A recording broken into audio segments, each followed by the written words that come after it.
I'm Lila, 28. And 6 nights ago I stood in my kitchen at 3 a.m. holding a butcher knife to my own throat because the people who gave me life were on the news calling me delusional. Keep watching if you've ever been told blood is thicker than truth. Because I'm about to show you how thin it really is. 3 months earlier, I was still the quiet one. A barista in Astoria, Oregon, living above a laundromat that smelled like bleach and broken dreams.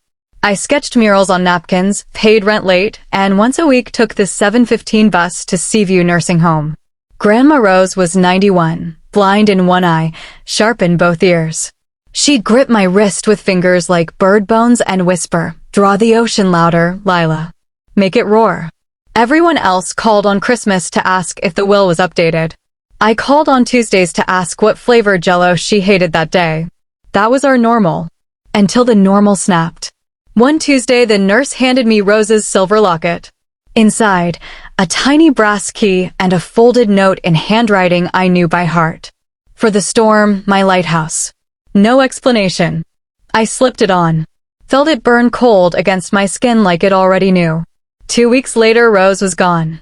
The funeral was a circus in cheap suits. Mom, Veronica, dabbed dry eyes with the Hermes scarf that cost more than my yearly rent.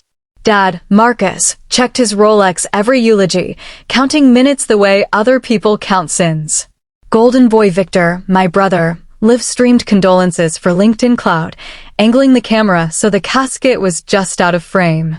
Then the lawyer, Ms. Harrow, locked the conference room door and slid one sheet across the mahogany. To Lila Marinvale, sole heir to the Rosevale Trust. Liquid assets, properties, holdings, $42 million. The room detonated. Veronica screamed like someone had ripped her spine out through her throat. Marcus slammed the table so hard his college ring left a crescent. Bruise in the wood. Victor actually laughed, high, manic, then whispered, "She's mentally unfit. We can test." I didn't hear the rest. I was underwater, 42 million waves crashing over the girl who still had $3.47 in her checking account. Ms. Harrow pressed a thick envelope into my shaking hands. Rose said, "Only open this when they try to drown you." I clutched it to my chest like a life raft. But that wasn't the worst of it. They didn't wait for sunrise. Dad's lawyer courier delivered a cease and desist at 4 a.m. Mom posted ring camera footage of me trespassing at the nursing home, cropped to hide the art supplies in my arms, the watercolor set I'd bought with tip money so Rose could paint the ocean one last time. Victor started a GoFundMe, Save Our Family Home from Unstable Sister. Raised $80K in 48 hours from strangers who thought I was a Disney villain. Every ping on my phone was a new knife. Then the bricks came through my window, wrapped in pages of the will, each brick stamped with a post-it. Greedy. Then the voicemail from Mom, syrupy sweet, "Baby, just sign the disclaimer and come home. We'll forget everything." Then the police at my door because Victor reported me suicidal, said I was a danger to myself with access to money. I let them cuff me for show. While they printed me, Ms. Harrow's paralegal slipped me the key to a safe deposit box. Inside, a flash drive labeled Truth. I knew the storm had arrived. I'm barefoot in the county jail hallway, orange jumpsuit, hair matted, whispering to the payphone. "Ms. Harrow, they're trying to bury me alive." Her voice is winter steel. "Rose, buried the shovel for you. Dig." Short sentences now. Heart in my throat. I can't breathe. I can't lose her twice. I can't let them win. Safe deposit box, 2 a.m., armed guard watching. Flash drive boots. Folder 1, ledger. Dad siphoned $6 million from Rose's textile empire, fake vendors, ghost employees. Bruise in the wood. Victor actually laughed, high, manic, then whispered, "She's mentally unfit. We can test." I didn't hear the rest. I was underwater, 42 million waves crashing over the girl who still had $3.47 in her checking account. Ms. Harrow pressed a thick envelope into my shaking hands. Rose said, "Only open this when they try to drown you." I clutched it to my chest like a life raft. But that wasn't the worst of it. They didn't wait for sunrise. Dad's lawyer courier delivered a cease and desist at 4 a.m. Mom posted ring camera footage of me trespassing at the nursing home, cropped to hide the art supplies in my arms, the watercolor set I'd bought with tip money so Rose could paint the ocean one last time. Victor started a GoFundMe, Save Our Family Home from Unstable Sister. Raised $80K in 48 hours from strangers who thought I was a Disney villain. Every ping on my phone was a new knife. Then the bricks came through my window, wrapped in pages of the will, each brick stamped with a post-it. Greedy. Then the voicemail from Mom, syrupy sweet. Baby, just sign the disclaimer and come home. We'll forget everything. Then the police at my door because Victor reported me suicidal, said I was a danger to myself with access to money. I let them cuff me for show. While they printed me, Miss Harrow's paralegal slipped me the key to a safe deposit box. Inside, a flash drive labeled Truth. I knew the storm had arrived. I'm barefoot in the county jail hallway, orange jumpsuit, hair matted, whispering to the payphone. Miss Harrow, they're trying to bury me alive. Her voice is winter steel. Rose, buried the shovel for you. Dig. Short sentences now. Heart in my throat. I can't breathe. I can't lose her twice. I can't let them win. Safe deposit box, 2 a.m., armed guard watching. Flash drive boots. Folder 1, ledger. Dad siphoned $6 million from Rose's textile empire, fake vendors, ghost employees. Double shifts, ramen for dinner. Rose slipped me a debit card tied to an account she called emergencies only. I used it once, when the laundromat roof leaked and ruined every sketch I owned. She never asked for the money back. She asked for the new drawings instead. I mailed her one every Tuesday for 9 years. She taped them above her bed like stained glass. The night she died, I was frosting a graveyard shift cupcake when the nurse called. I took the bus with buttercream still under my nails. Rose was already cold, but her hand was curled like she was still holding my wrist. I pried her fingers open. Inside, the locket. I didn't know the key would unlock my future. I only knew I'd never feel that grip again. The will reading was supposed to be private. Victor brought a ring light. Mom wore mourning pearls that cost more than the funeral. Dad kept refreshing his stock app under the table. When Miss Harrow said 42 million, Victor's phone slipped and cracked on the floor, perfect spiderweb over his lock screen family photo. Mom lunged for the document like it was the last lifeboat on the Titanic. Dad's face went the color of old oatmeal. I just stared at the brass key against my collarbone and felt Rose squeeze one last time. They cornered me in the parking garage. Veronica's voice was honey over broken glass. Darling, you're not equipped. Let Daddy invest it. You'll still get an allowance. Allowance. Like I was 12 and asking for movie money. I said, Rose equipped me with love. That's enough. Marcus grabbed my arm so hard the locket chain snapped. The key skittered across the concrete. Victor kicked it into a storm drain while filming on his phone. I dove after it, palms shredded, retrieved it from filthy water that smelled like every promise they ever broke. That was the first time I screamed in public. Security footage went viral. Heiress fights family in garage. Comments called me feral. I printed the worst ones and wallpapered my bathroom so I'd never forget what the world saw first. They froze the trust in 48 hours. Judge cited concern for mental stability. My bank account dropped to $11.83 overnight. I sold my mattress on Craigslist to pay rent. Slept on the floor with Rose's sketchbook under my cheek. Every night I whispered to the ceiling, I'm still big, Grandma. Watch me. Victor's GoFundMe hit the news. He posed in front of Mom's McMansion holding a cardboard sign. My sister stole my future. Donors sent pizza to my apartment with notes.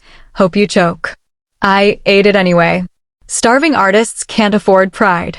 Mom showed up at my cafe shift in full funeral regalia, veil and all. Ordered a latte, then accidentally spilled it on the tip jar. While I mopped, she hissed, sign or we'll have you committed by Friday. My boss, a biker named Turtle, blocked the door. Lady, leave before I call the cops for real. Mom left crying, Oscar-worthy. Local news ate it up. Grieving mother begs for mercy. I watched the clip on mute while Turtle poured me whiskey in a teacup. That was the night I opened the envelope. Rose's handwriting shook but never wavered. My lighthouse. They will weaponize every system, courts, doctors, cameras. I weaponize time. For years of recordings, ledgers, witnesses. Everything is yours the moment they file. Do not flinch. Flinch and they win. Love. Your captain. I didn't sleep. I memorized every file. I practiced smiling in the mirror until it didn't look like screaming. Dad's fraud was surgical. He'd named fake charities after dead pets. Fluffy Foundation laundered $500,000. He'd forged Rose's signature on transfers while she napped. I found a voice memo of him laughing. She won't notice till she's drooling on herself. I played it on loop until the laughter sounded like breaking glass. The psych ward attempt came on a Tuesday, Rose's day. 2 orderlies and a social worker knocked at dawn. Victor stood behind them holding commitment papers like a winning lottery ticket. I was in Rose's old fishing sweater, paint on my cheek from a 4 a.m. mural. They said I was a danger to self and estate. I said, handcuff me, and the flash drive goes live on every screen in Portland. The social worker blinked. Victor lunged. I pressed send. Within minutes, every news van in the state screeched into my complex. Reporters live-streamed Victor wrestling me while Dad's offshore account scrolled on the Jumbotron across the street. The orderlies backed away. Victor screamed, she's faking. I looked straight into the nearest camera and said, ask them why Grandma's dead cat has a Swiss bank account. The courthouse steps the next day smelled like rain and disgrace. Dad's cuffs glinted under camera flashes. Mom collapsed so hard her heel snapped. Victor tried to hide behind a potted ficus. The judge, a woman with steel braids and zero patience, read the ledger aloud like poetry. Every embezzled dollar landed like a gavel. When she reached the part about Fluffy Foundation, someone in the gallery laughed. The laugh spread until the whole room shook. Dad aged 10 years in 10 seconds. I stood in the back row wearing Rose's locket and zero makeup, letting the tears fall on camera. Headline that night, Grandma's ghost bankrupts family. They offered settlements. First, 80%. Then 50%. Then, just take it all and drop the charges. I said, charges drop when hell freezes and pigs fly economy. Miss Harrow smiled for the first time all year. Prison visiting room smelled like bleach and broken futures. Dad's orange jumpsuit swallowed the man who once loomed over Thanksgiving tables. He couldn't meet my eyes.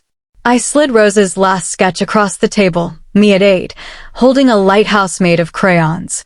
On the back sheet, written, this child will outshine us all. Dad traced the crayon lines with a trembling finger. I was afraid of your light, he whispered.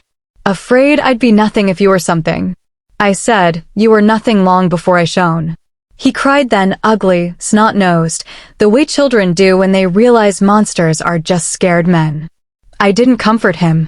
I stood up and left the crayon lighthouse on the table like a gravestone. Mom moved to Scottsdale with 2 suitcases and a narrative. She told the country club I'd brainwashed Rose with drugs. The club expelled her when the toxicology report showed Rose died sober and lucid. Last I heard, she teaches Pilates to seniors and flinches every time someone says trust. Victor lost custody when his ex played the nanny cam audio in family court. He moved to Reno, deals blackjack, still posts thirst traps with captions about redemption arcs. 0 followers recognize the boy who once had the world on a platinum leash. I bought the Seaview nursing home. Turn the East Wing into studios where residents paint whatever they damn well please. West Wing, legal clinic for heirs under attack. Garden, a lighthouse sculpture made of melted down family silver, Mom's candlesticks, Dad's cufflinks, Victor's baby spoon. Every sunset the beacon flashes Rose's heartbeat from the ECG they gave me the night she died. Tourists think it's art. Survivors know it's a warning. I still take the 7:15 bus on Tuesdays. I sit in Rose's old room, now a therapy space, and read new letters aloud. Letters from strangers who found the courage to say no. From kids who kept their inheritance and their sanity. From parents who chose love over leverage. I read until my voice cracks, then I pin each letter to a clothesline that stretches the length of the hall. We call it the storm wall. When the wind blows through the open windows, the stories flap like prayer flags. Some nights I walk the beach alone. The Pacific is louder than any courtroom. I press the brass key into the wet sand and let the tide take my fingerprints. Then I draw the ocean in the dark charcoal on driftwood, moonlight for paint. I draw it roaring. I kept one marble from Mom's old jar. I painted it black, drilled a hole, hung it from the locket. It knocks against the key every time my heart beats. Reminder. They tried to bury me with their darkness. I grew a lighthouse instead. So here's my question, lean in, feel my breath on your screen. If your own blood came for your throat with a smile and a subpoena, would you swallow the blade? Or would you hand them the match and watch their lies burn? Comment your storm. I read every single one on Tuesday nights, clothesline fluttering behind me. Hit the bell. Next video is the voicemail Victor left from prison. He finally said sorry. You'll want to hear what I said back. I'm Lila. This is my lighthouse. And the light never, ever goes out.